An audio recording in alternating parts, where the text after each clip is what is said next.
Olha só, pessoal, as eleições já são no próximo domingo, né? As cidades pelo Brasil vão escolher a pessoa, né? O homem ou a mulher que vai comandar a cidade pelos próximos 4 anos. E hoje é o dia daquele que pipoca pesquisa para todo lado, né? E a Itatiaia divulgou agora há pouco, do Instituto Doxa, em parceria com a Itatiaia, encomendada pela Itatiaia, que aponta o seguinte dado: 3 candidatos estão tecnicamente empatados na liderança da corrida eleitoral aqui na capital mineira: Tramonte, Engler e Fuad. Na série histórica, Tramonte caiu 6,5 pontos percentuais. No primeiro levantamento, o deputado estadual aparecia com 29,3% das intenções de voto. Depois, 26,8%. E agora, caiu mais um pouco, 22,9% das intenções. Bruno Engler e Fuad cresceram nas pesquisas desde a primeira, né? São 3 que a gente divulgou. O deputado estadual começou com 10,7% das intenções de voto, foi a 16,9% e agora tem 21,8%. O atual prefeito começou com 10 também, deu um salto para 20% e agora tem 21% das intenções de voto. Essa pesquisa, os dados dessa pesquisa, os dados completos estão no itatiaia.com.br. Eu fiz um recorte aqui para pegar os 3 principais nessa disputa, segundo as pesquisas, já que tá tudo embolado, o William Travassos, mas a pesquisa aponta tendência. Eu sempre gosto de reafirmar isso aqui. E a tendência é de uma alta de Engler e Fuad e uma queda de Tramonte. Bom dia. Bom dia, Júnior. Bom dia, bancada. Bom dia, os ouvintes da Itatiaia. Embolado mais ou menos, né? Porque a gente cantou essa pedra aqui. A gente já via. É claro que o Tramonte, ele começa na frente em função da popularidade dele. O tempo que ele teve de TV a vida inteira. Então era um nome conhecido. Quando você ia pra pesquisa e apresentava, ele era um cara conhecido. Agora, vem desidratando de uma forma surpreendente, talvez pela postura do candidato, né? E a dificuldade em apresentar as suas propostas. É sempre aquele mesmo discurso, né? Eu sou o cara do povo, eu sou o cara que tô ali lutando pelo pobre, mas tem falta de consistência nas suas apresentações, né? Eu percebo isso, não sei se a bancada compactua comigo. Ford fez o trabalho de casa, né? Junto com a turma do marketing, que era se tornar uma pessoa conhecida, as pessoas não sabiam. Ele é um cara técnico, tem uma dificuldade, né, para apresentar todo o trabalho que ele fez, e o tempo é curto, mas a gente já esperava essa subida do Fuad a partir do momento que as pessoas vivem em BH, estão vendo o que ele está fazendo, é normal que ele suba na pesquisa. O Bruno tem essa coisa bolsonarista, né? E tá muito bem preparado, muito bem treinado. O Bruno é um cara que tá focado, acredito, não sei se ele passou por media training, né? Ou que tipo de foco que ele conseguiu criar, que ele emplacou muito bem. Claro, a gente vai entrar no tema depois do debate, que a gente consegue ter um pouco mais do perfil psicológico desses candidatos. Agora, eu acho que a pesquisa só mostra o que... Eu vou chutar aqui, aproveitando que eu ouvi o Eduardo falando, o nosso Mandiná, eu fiquei assustado, ele deu a previsão para os vereadores, eu falei, caramba, esse é o Eduardo. Sempre com alto índice de acerto, que eu sou testemunha. Aí, eu acho que essa diferença, ela vai dar um salto absurdo no domingo. Porque o eleitor, ele começa a entender um pouco mais dessa disputa eleitoral, porque ele começa a ficar atento. Então, domingo ele tem que tomar uma decisão e ele vai escolher aquilo que a pesquisa provavelmente já está apontando pra gente. Agora, tomando decisão, Eduardo, mesmo que na reta final, e isso acontece mesmo, né? As pessoas começam a focar mais quando a eleição está chegando. Tem um detalhe na pesquisa Doxa, que é a questão da rejeição. Isso diz muito nessa reta final, para saber em quem que a pessoa não vota de jeito nenhum, enfim, em quem que a pessoa poderia votar, se ela poderia mudar o voto ou não. Pois Júlio, eu tô até me antecipando, que seguramente você vai querer falar do debate. Bom dia para todo mundo. Você pode querer falar do debate daqui a pouco, mas eu tenho que misturar as coisas. Essa rejeição combina com aqueles, Rogério Correia, Duda Salabert, Gabriel Azevedo, que passaram o debate ontem atacando o prefeito. A gente falar de proposta, falar de futuro. Né? O debate é às 10 da noite, já arrebenta quem é trabalhador. Eu, por exemplo, vou assistir 15 minutos, como eu cochilei, foi dormir no Rio de Oeste. Aliás, eu fui dormir na hora que a Duda Salabert acusou o Fuad de ter parte com a ditadura, porque ele foi soldado do 12º Batalhão. Eu falei, meu Deus, Eu tenho 4 irmãos que serviram à Força Aérea Brasileira, um deles aposentou lá, então são 4 torturadores da minha casa. E ele usou também a palavra revolução, né? Acho que isso que pegou no debate, ficou permeando o debate. Que é isso, sabe? Então, por falta do que fazer, não? Falar das propostas. Dos 6 adversários, outros 4 passaram o tempo todo detonando o prefeito e a cidade, em vez de falar de proposta. Isso desanima e isso nos leva a uma situação de total indefinição. Eu vou dar um prêmio que eu nem tenho dinheiro para comprar. Se alguém disser hoje, fulano e fulano vai pro segundo turno. Os 3 estão no páreo e o pau vai comer. Ontem eu falei aqui da onça beber água. Agora domingo vai ser a hora da cobra fumar. Domingo vai ser bonito de ver, não só aqui em Belo Horizonte, como em São Paulo também. Ô Rita Mundim, então a pesquisa Itatiaia Doxa mostrando um empate triplo ali, né? Dentro da margem de erro com Tramonte, Engler e Fouad Noman, mas mostrando uma tendência que já vem há alguns dias, né?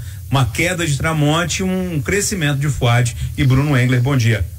Eduardo, você tem um dinheirinho pra me dar um vinho?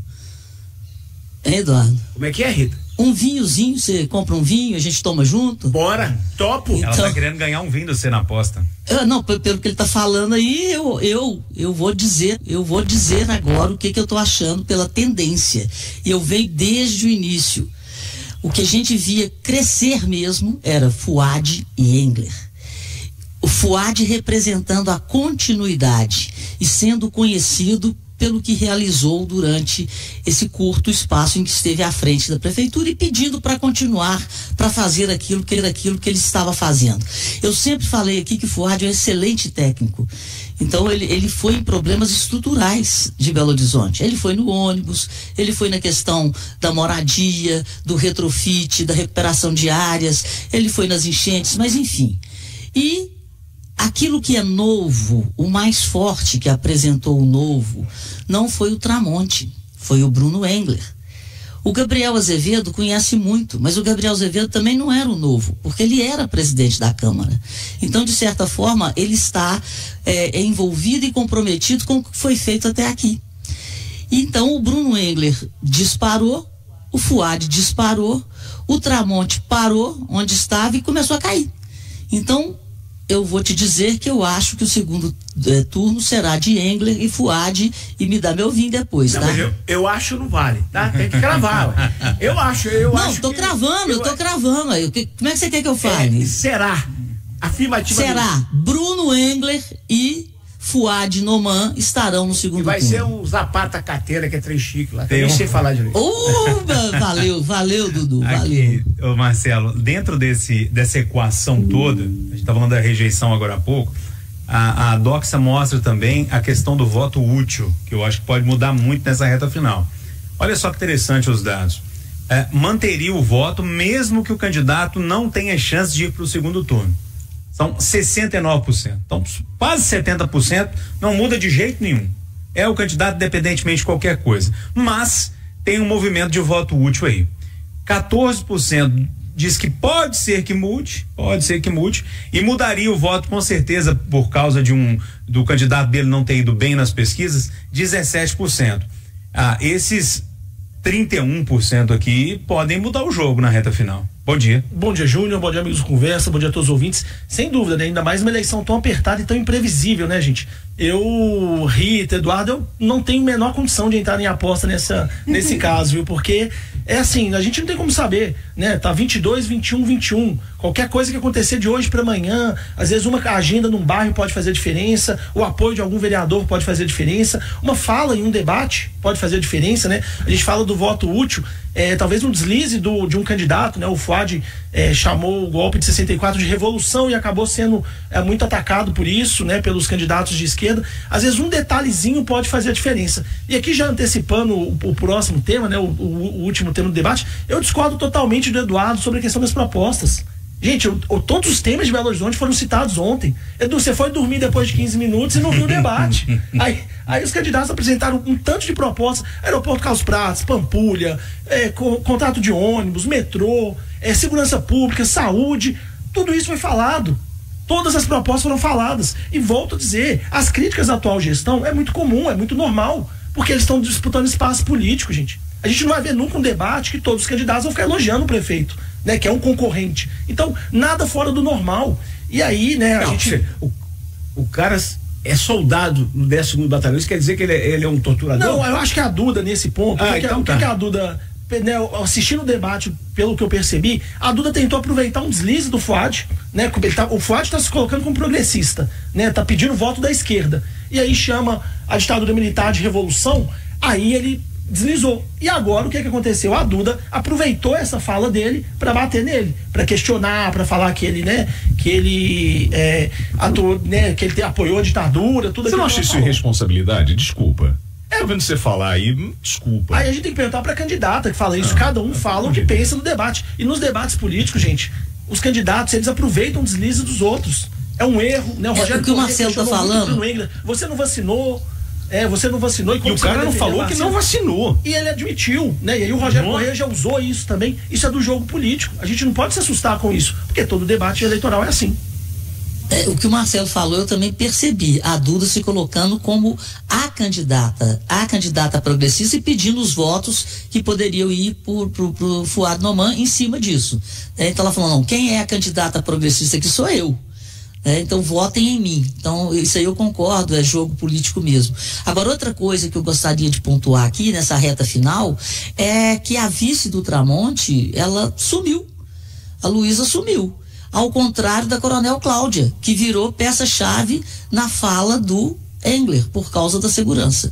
Então foi uma coisa também que me chamou a atenção. Agora, vocês observaram que eles mudaram o tom, né? E ontem ficaram mais focados nas propostas e não em destruir BH, porque no primeiro debate da Itatiaia era como se eles estivessem destruindo BH, e eles entenderam, falaram assim, não, esse não é o caminho. Acho que apanharam em cima disso e começaram a apresentar, como o Marcelo falou, propostas assim, acho que todo mundo, todos aqueles que estão no debate fizeram coisas por Belo Horizonte, mas que dá para destoar quando você pega a personalidade deles, aí, amigo.